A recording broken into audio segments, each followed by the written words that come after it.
Voilà, bonjour, Shabbat Shalom à tous. Je voulais vous dire un tout petit mot avant l'entrée de ce Shabbat, un petit mot de Torah. Nous sommes à la veille de Shabbat Vayikra, mais nous sommes aussi dans le mois de Nissan. On a lu le Shabbat dernier que au mois de Nissan, c'est écrit Ushmartem et Hamatzot. Vous garderez les matzot, c'est-à-dire qu'il faudra être très vigilant pour la cacheroute des matzot parce qu'il est très facile de tomber dans le Chametz. Donc il faut être particulièrement vigilant. Le Rav Yitzhak Ezrachi m'a dit la chose suivante, il m'a dit c'est écrit Ushmartem et Hamatzot et c'est écrit Venishmartem me'od nafshotechem. Vous devez être particulièrement vigilant à vous préserver votre âme, c'est-à-dire en fait faire attention à sa santé. Le Rav a fait remarquer que lorsqu'il s'agit des matzot, c'est écrit Ushmartem, vous vous préserverez. Mais lorsque c'est écrit à propos de la santé, Venishmartem me'od. Me'od, ça veut dire énormément.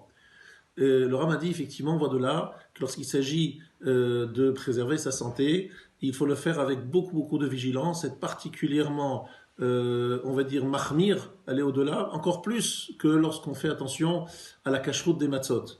Et donc, c'est ce que je voulais d'abord vous dire, c'est que même si c'est très difficile, cette période d'isolement, de confinement, il faut le faire d'une certaine façon avec joie, avec simcha, parce qu'on ne le fait pas seulement parce que nous pensons à notre santé et à ceux de nos proches, mais aussi parce que nous respectons la loi d'Hachem, la volonté d'Akadosh Baruch Hu, la mitzvah d'Akadosh Baruch Hu, qui est celle de préserver sa vie. Pourquoi on préserve notre vie?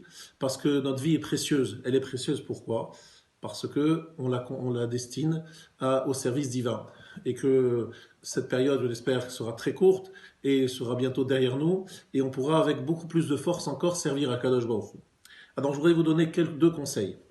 La première chose, c'est comprenez que pendant cette période, Akadosh Baruch Hu nous donne un message. Le premier message, c'est celui de voir combien nous languissons, combien nous sommes en vérité attachés à la Torah, aux mitzvot, à la synagogue, aux shiurim, au Kaddish, à la Gdusha. Comme vous, je suis sûr que ce Shabbat qui arrive, d'un côté, je me dis, mais il n'y aura pas de paracha, il n'y aura pas le chant commun de l'Echadodi, etc., etc. Tant de choses et tant de sourires qui vont manquer, et ces moments de convivialité, ces shiurim qui vont manquer.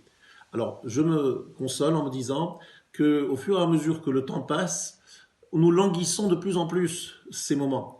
Et donc, finalement, nous nous rapprochons d'Akadosh Baruch Hu d'une autre façon. Comme je l'ai souvent expliqué à propos de Tisha B'Av, Tisha B'Av c'est un moment d'éloignement, mais c'est aussi un moment de proximité. Pourquoi? Parce que comme dans un couple, lorsqu'on est ensemble et qu'on parle ensemble, on est proche, on échange des moments d'intimité, de convivialité, c'est un moment de proximité. Mais lorsque par exemple l'un va en voyage et que l'autre reste sur place, l'autre conjoint reste sur place, on s'appelle de temps en temps et on se rend compte combien cette personne, notre conjoint, nous manque lorsqu'on est à la maison, la maison est vide. Et donc on multiplie, on va dire, on comprend encore plus combien cette personne est importante pour nous à travers son absence. Ainsi, à travers l'absence de ces rendez-vous extraordinaires qui sont chaque Shabbat, les grands moments de Tfila et de Shiurim, et toute la semaine également, nous faisons grandir, nous voyons grandir en nous ce sentiment de manque. Et comme disait le Baal Shem Tov, celui qui se sent loin est en fait proche. Le fait de sentir cet éloignement, finalement, et combien ça nous manque, c'est une façon pour nous de rapprocher d'Akadosh Baruch Hu. Donc Akadosh Baruch Hu nous a mis dans cette situation d'éloignement, parce que peut-être qu'il a senti que lorsque nous étions proches et que c'était évident, on ne comprenait plus la grandeur et l'importance de cette chose. Comme à l'époque du Beth Amikdash.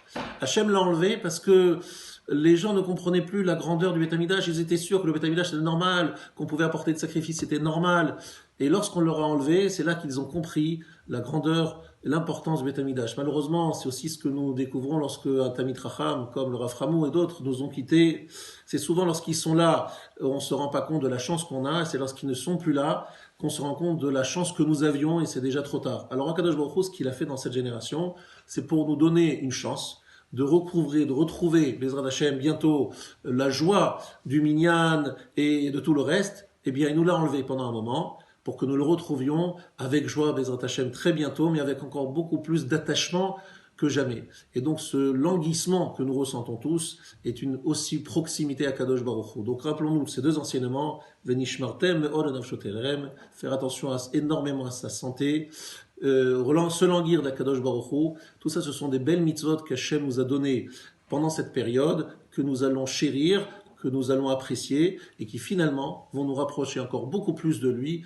Et donc c'est pour moi l'occasion de terminer en vous disant Shabbat Shalom et Mevorach, qu'on se retrouve Be'ezrat Hashem très bientôt, tous ensemble. D'abord, je souhaite d'abord Beth Amikdash avec le Mashiach, et dans le cas échéant, ou si le Mashiach ne vient pas cette année, qu'on se retrouve très bientôt au Beth Amidrash, Aleph, ou dans d'autres Beth Amidrash, dans d'autres Beth Amidrashot, dans des Beth Aknesiot, qu'on se retrouve tous ensemble pour pouvoir se réjouir tous ensemble de ce retrouvaille, de ces retrouvailles qui auront une dimension qu'on n'aura jamais ressentie parce que jusqu'à présent nous pensions que c'était normal, naturel et évident. Shabbat Shalom à tous.